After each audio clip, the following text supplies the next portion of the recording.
بسم اللہ الرحمن الرحیم۔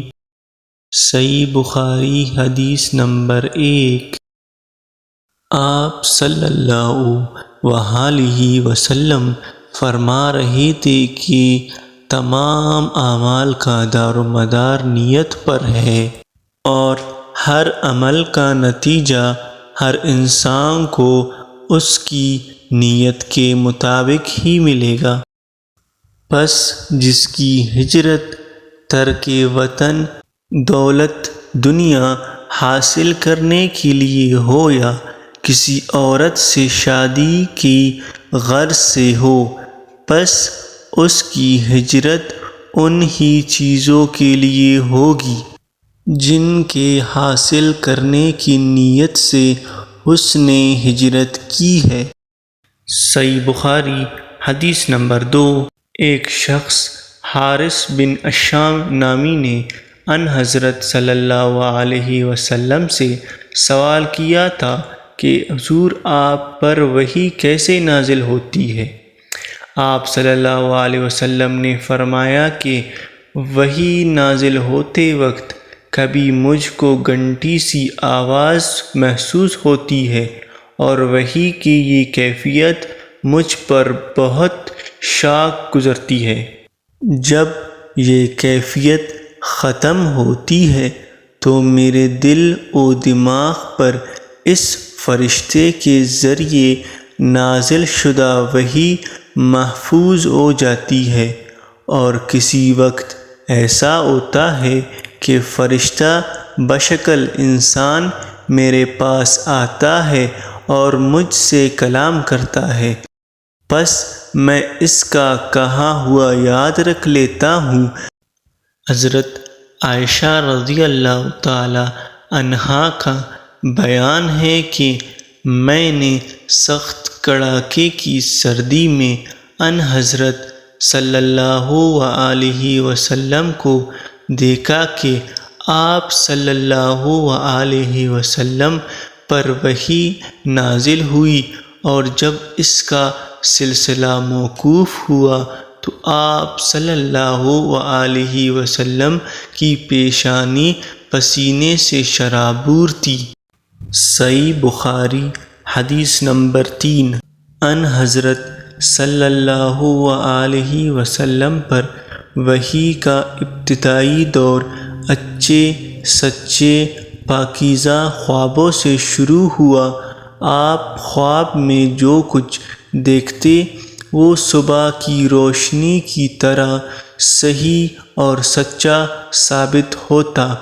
پھر من جانب قدرت آپ تنہائی پسند ہو گئے، اور آپ صلی اللہ علیہ وسلم نے غار حرا میں خلوت نشینی اختیار فرمائی، اور کئی دن اور رات وہاں مسلسل عبادت اور یاد الہی فکر و ذکر میں مشغول رہتے، جب تک گھر آنے کو دل نہ چاہتا۔ توشہ امراح لیے ہوئے وہاں رہتے۔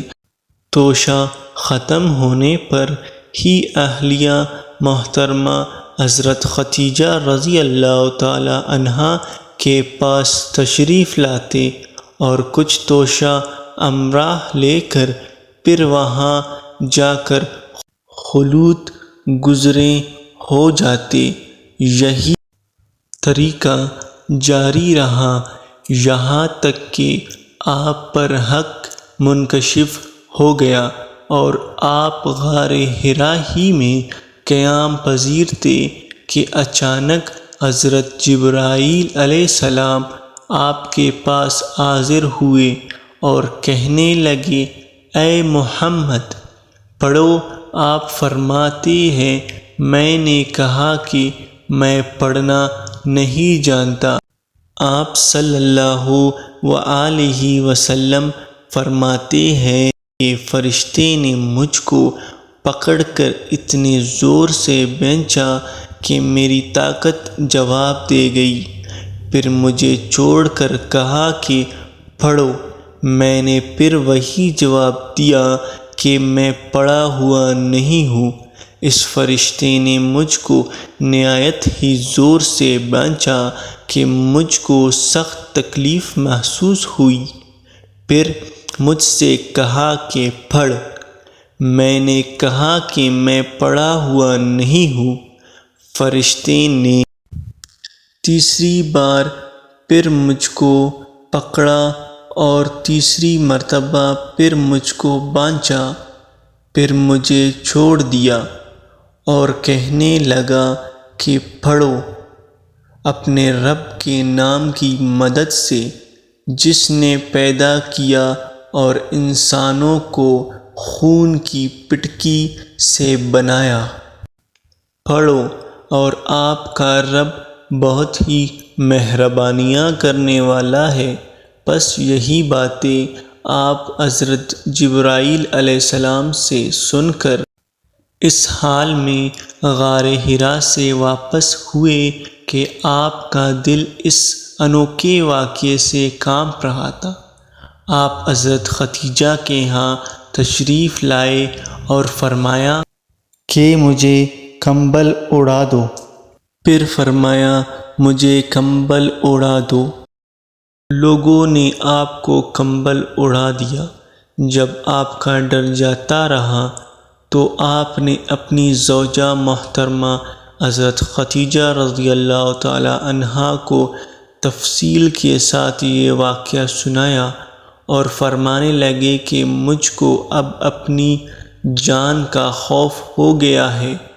آپ کی اہلیہ محترمہ حضرت خدیجہ رضی اللہ تعالی عنہا نے آپ کی ڈھارس بندھائی اور کہا کہ آپ کا خیال صحیح نہیں ہے، خدا کی قسم آپ کو اللہ کبھی رسوا نہیں کرے گا۔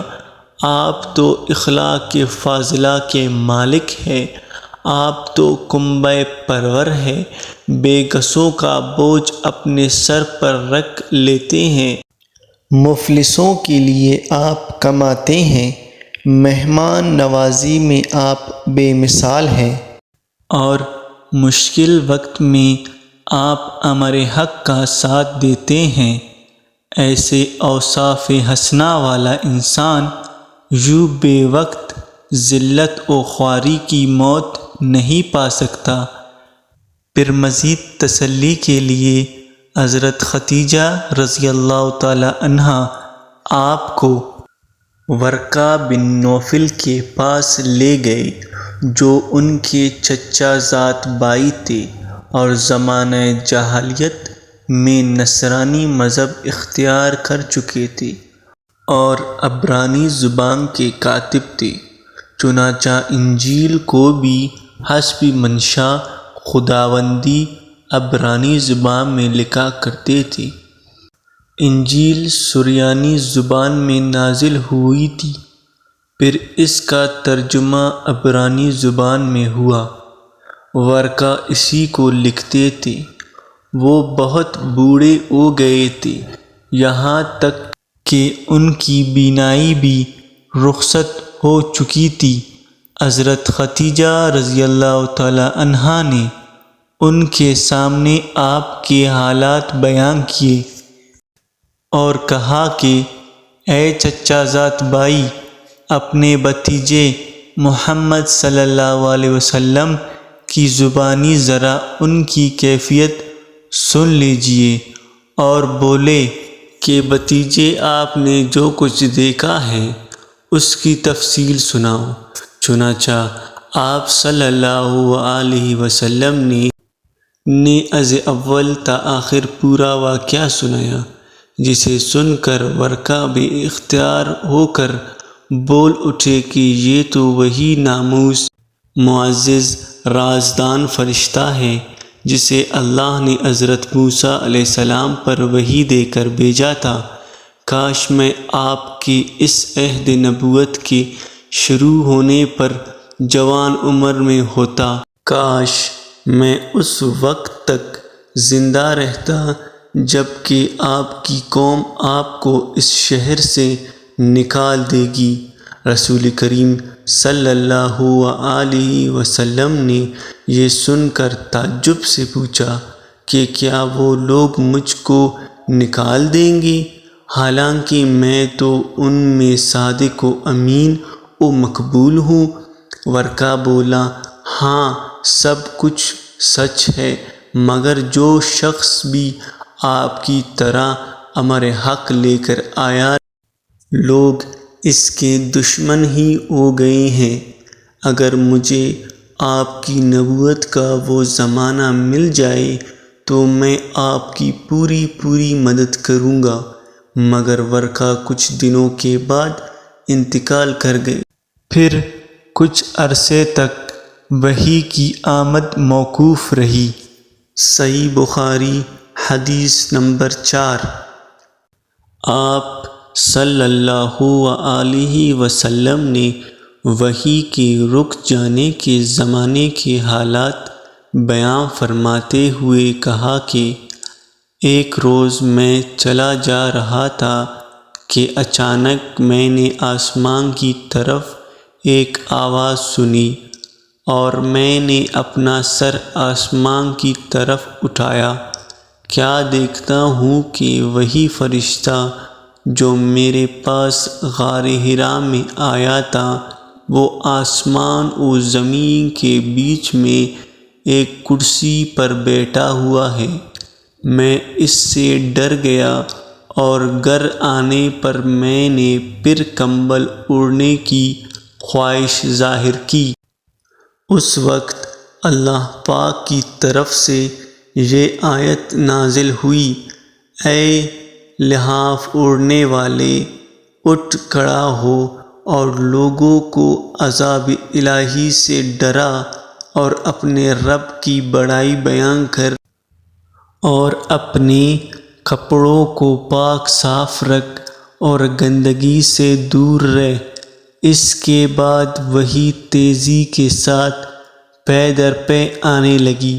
اس حدیث کو یحییٰ بن کثیر کے علاوہ لیث بن سعد سے عبداللہ بن یوسف اور ابو صالح نے بھی روایت کیا ہے، اور عقیل کے علاوہ زہری سے ہلال بن رواد نے بھی روایت کیا ہے۔ یونس اور معمر نے اپنی روایت میں لفظ فوادہ کی جگہ بوادرہ نقل کیا ہے۔ صحیح بخاری حدیث نمبر 5۔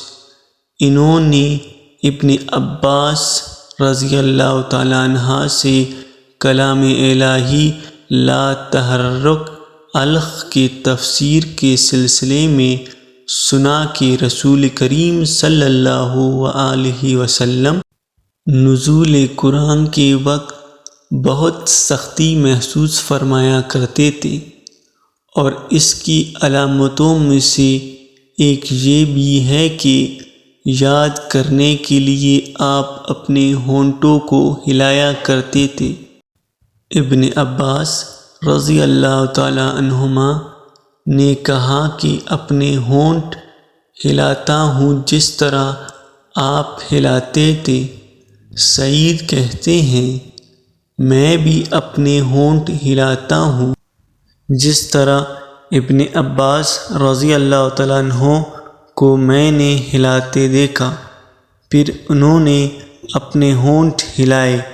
ابن عباس رضی اللہ تعالیٰ عنہ نے کہا، پھر یہ آیت اتری کہ اے محمد، قرآن کو جلد جلد یاد کرنے کے لیے اپنی زبان نہ ہلاؤ، اس کا جمع کر دینا اور پڑھا دینا ہمارا ذمہ ہے۔ حضرت ابن عباس رضی اللہ تعالیٰ عنہ کہتے ہیں، یعنی قرآن آپ صلی اللہ علیہ وسلم کے دل میں جما دینا اور پڑھا دینا ہمارے ذمہ ہے۔ پھر جب ہم پڑھ چکے تو اس پڑھے ہوئے کی ابتدا کرو۔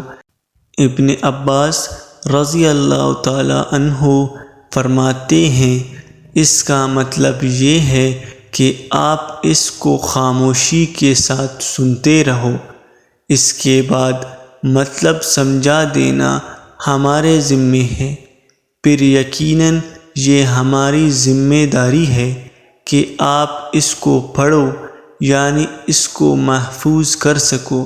چنانچہ اس کے بعد جب آپ کے پاس حضرت جبرائیل علیہ السلام وحی لے کر آتے تو آپ توجہ سے سنتے۔ جب وہ چلے جاتے تو رسول اللہ صلی اللہ علیہ وسلم اس وحی کو اسی طرح پڑھتے جس طرح حضرت جبرائیل علیہ السلام نے اسے پڑھا تھا۔ صحیح بخاری حدیث نمبر 6۔ رسول اللہ صلی اللہ علیہ وسلم سب لوگوں سے زیادہ جودہ سخی تھے، اور رمضان میں دوسرے اوقات کے مقابلے میں جب جبرائیل آپ صلی اللہ علیہ وسلم سے ملتے بہت ہی زیادہ جود و کرم فرماتے۔ جبرائیل علیہ السلام رمضان کی ہر رات میں آپ صلی اللہ علیہ وسلم سے ملاقات کرتے اور آپ صلی اللہ علیہ وسلم کے ساتھ قرآن کا دورہ کرتے۔ غرض ان حضرت صلی اللہ علیہ وسلم لوگوں کو بھلائی پہنچانے میں بارش لانے والی ہوا سے بھی زیادہ جود و کرم فرمایا کرتے تھے۔ صحیح بخاری حدیث نمبر 7۔ ہرقل شاہ روم نے ان کے پاس قریش کے قافلے میں ایک آدمی بلانے کو بھیجا، اور اس وقت یہ لوگ تجارت کے لیے ملک شام گئے ہوئے تھے، اور یہ وہ زمانہ تھا جب رسول اللہ صلی اللہ علیہ وسلم نے قریش اور ابو سفیان سے ایک وقتی عہد کیا ہوا تھا۔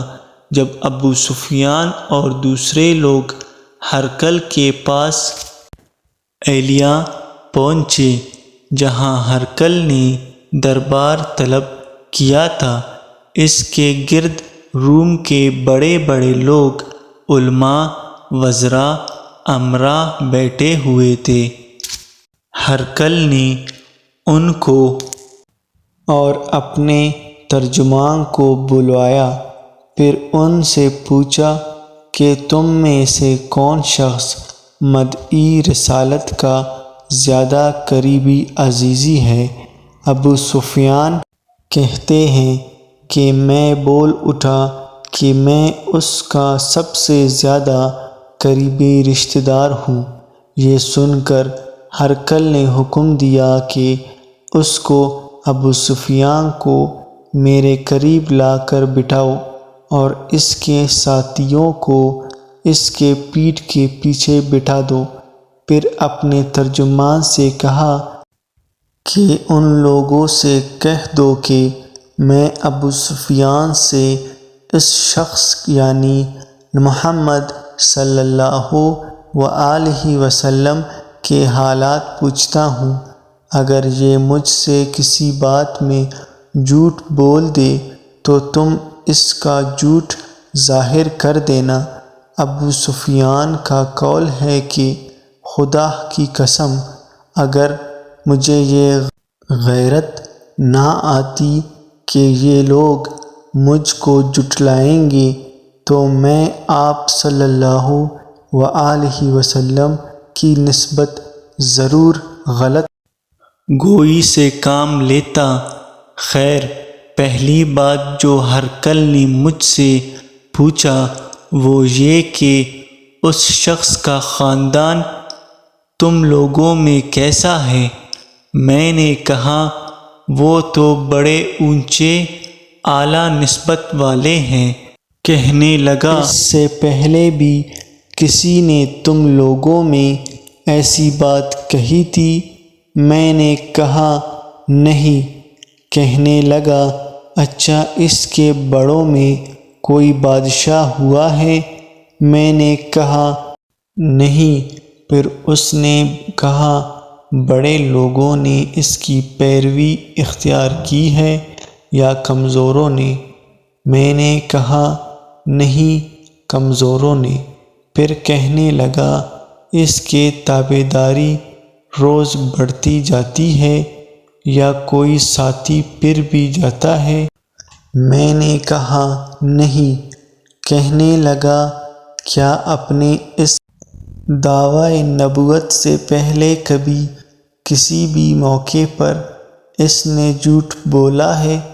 میں نے کہا نہیں، اور اب ہماری اس سے صلح کی ایک مقرر مدت ٹھہری ہوئی ہے، معلوم نہیں وہ اس میں کیا کرنے والا ہے۔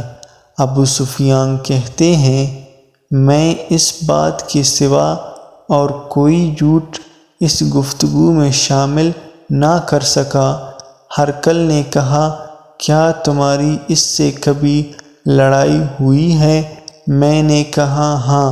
بولا پھر تمہاری اور اس کی جنگ کا کیا حال ہوتا ہے؟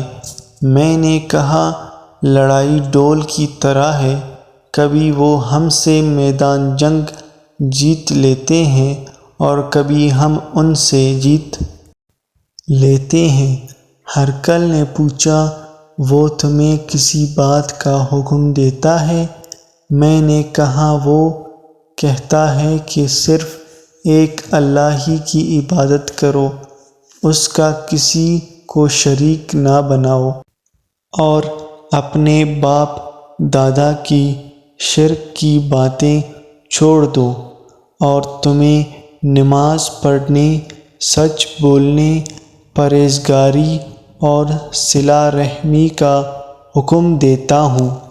یہ سب سن کر پھر ہرقل نے اپنے ترجمان سے کہا کہ ابو سفیان سے کہہ دے کہ میں نے تم سے اس کا نسب پوچھا تھا، تم نے کہا کہ وہ ہم میں عالی نسب ہے، اور پیغمبر اپنی قوم میں اعلیٰ نسب ہی بھیجے جایا کرتے ہیں۔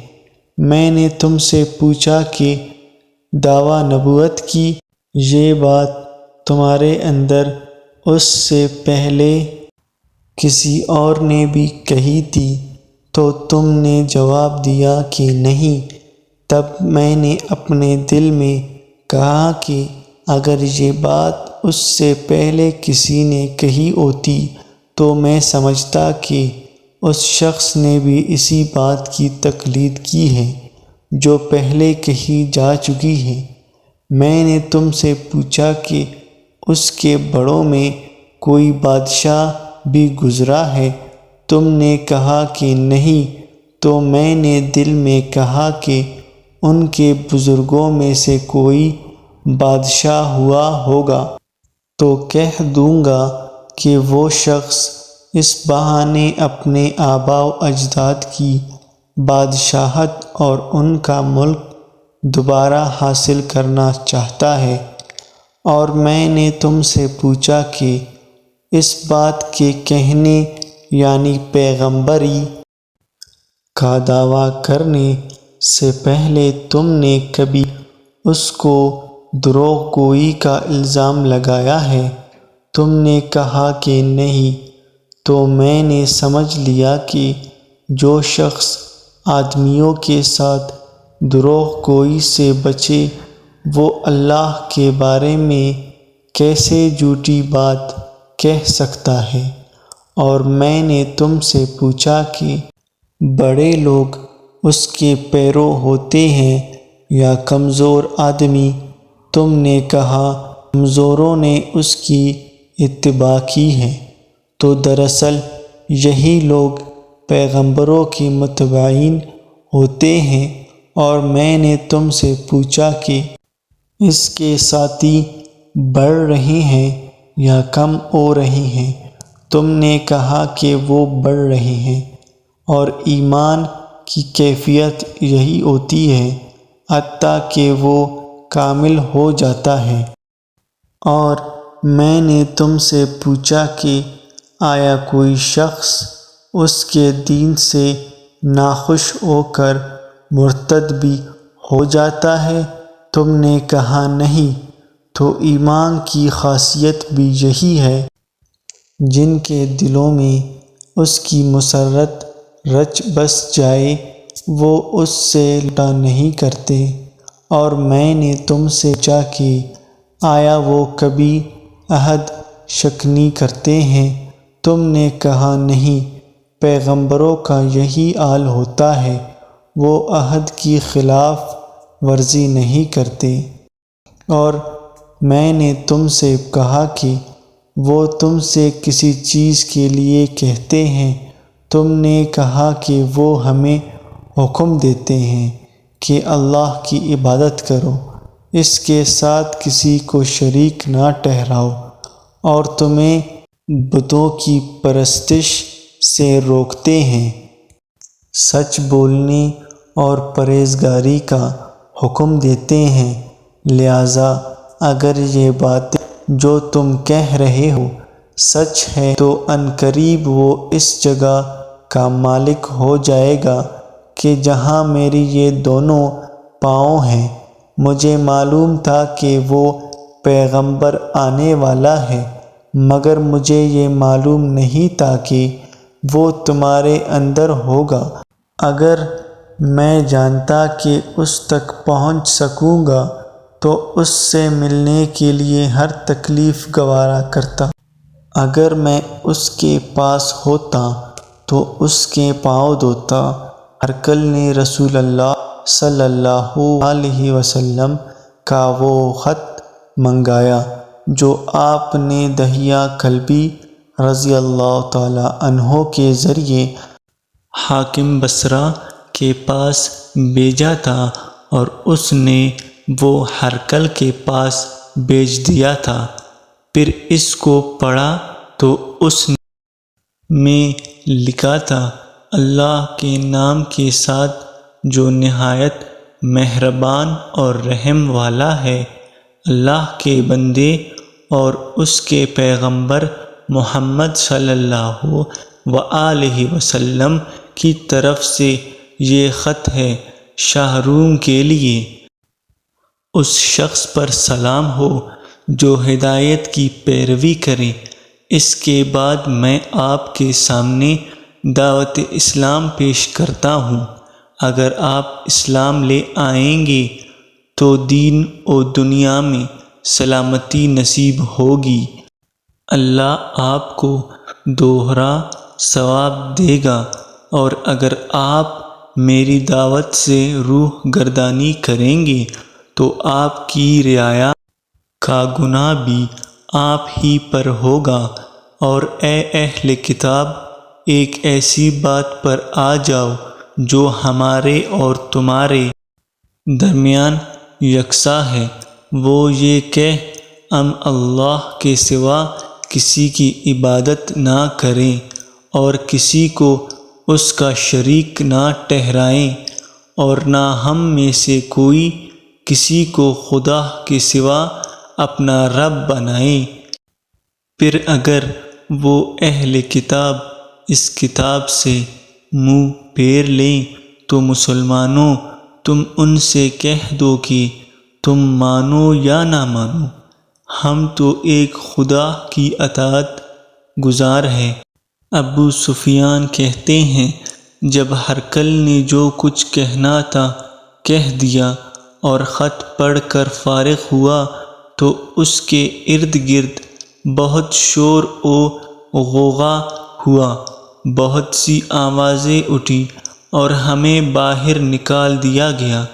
تب میں نے اپنے ساتھیوں سے کہا کہ ابو کبشہ کے بیٹے ان حضرت صلی اللہ علیہ وسلم کا معاملہ تو بہت بڑھ گیا، دیکھو تو اس سے بنی اصفر روم کا بادشاہ بھی ڈرتا ہے۔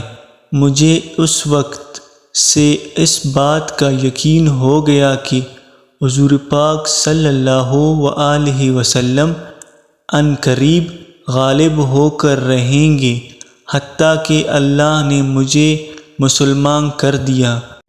راوی کا بیان ہے کہ ابن ناطور عالیہ کا حاکم ہرقل کا مصاحب اور شام کے نصرہ کا لارڈ پادری بیان کرتا ہے کہ ہرقل جب عالیہ آیا ایک دن صبح کو پریشان اٹھا تو اس کے درباریوں نے دریافت کیا کہ آج ہم آپ کی حالت بدلی ہوئی پاتے ہیں، کیا وجہ ہے؟ ابن ناطور کا بیان ہے کہ ہرقل نجومی تھا، علم نجوم میں وہ پوری مہارت رکھتا تھا۔ اس نے اپنے ہم نشینوں کو بتایا کہ میں نے آج رات ستاروں پر نظر ڈالی تو دیکھا کہ ختنہ کرنے والوں کا بادشاہ ہمارے ملک پر غالب آ گیا ہے۔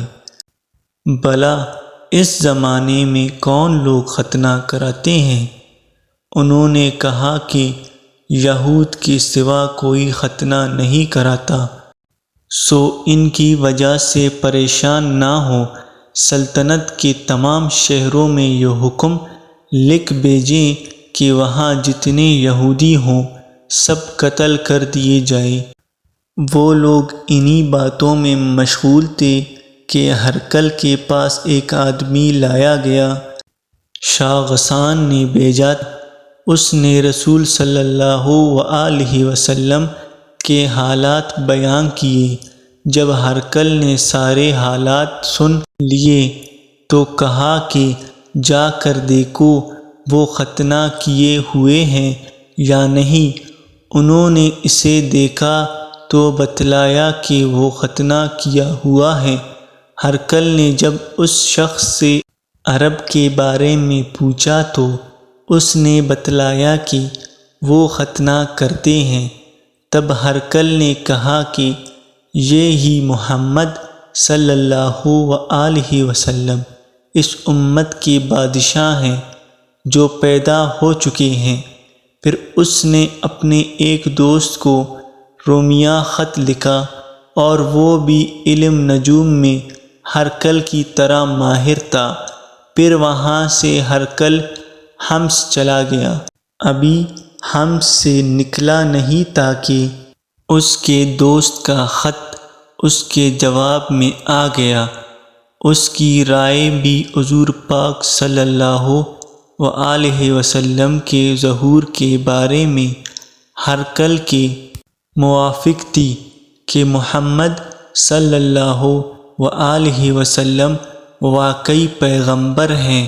اس کے بعد ہرقل نے روم کے بڑے آدمیوں کو اپنے حمص کے محل میں طلب کیا۔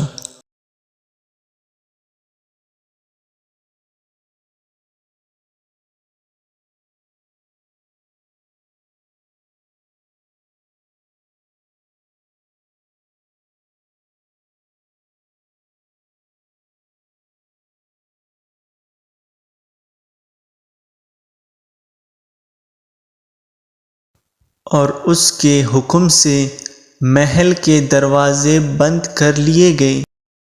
پھر وہ اپنے خاص محل سے باہر آیا اور کہا، اے روم والو، کیا ہدایت اور کامیابی میں کچھ حصہ تمہارے لیے بھی ہے؟ اگر تم اپنی سلطنت کی بقا چاہتے ہو تو پھر اس نبی صلی اللہ علیہ وسلم کی بیعت کر لو اور مسلمان ہو جاؤ۔ یہ سننا تھا کہ پھر وہ لوگ وحشی گدھوں کی طرح دروازوں کی طرف دوڑے مگر انہیں بند پایا۔ آخر جب ہرقل نے اس بات سے ان کی یہ نفرت دیکھی اور ان کے ایمان لانے سے مایوس ہو گیا تو کہنے لگا کہ ان لوگوں کو میرے پاس لاؤ۔ جب وہ دوبارہ آئیں تو اس نے کہا، میں نے جو بات کہی تھی اس میں تمہاری دینی پختگی کی آزمائش مقصود تھی، سو وہ میں نے دیکھ لی۔ تب یہ بات سن کر وہ سب کے سب اس کے سامنے سجدے میں گر پڑے اور اس سے خوش ہو گئے۔ بالآخر ہرقل کی آخری حالت یہی رہی۔ ابو عبداللہ کہتے ہیں کہ اس حدیث کو صالح بن کیسان، یونس اور معمر نے بھی زہری سے روایت کیا ہے۔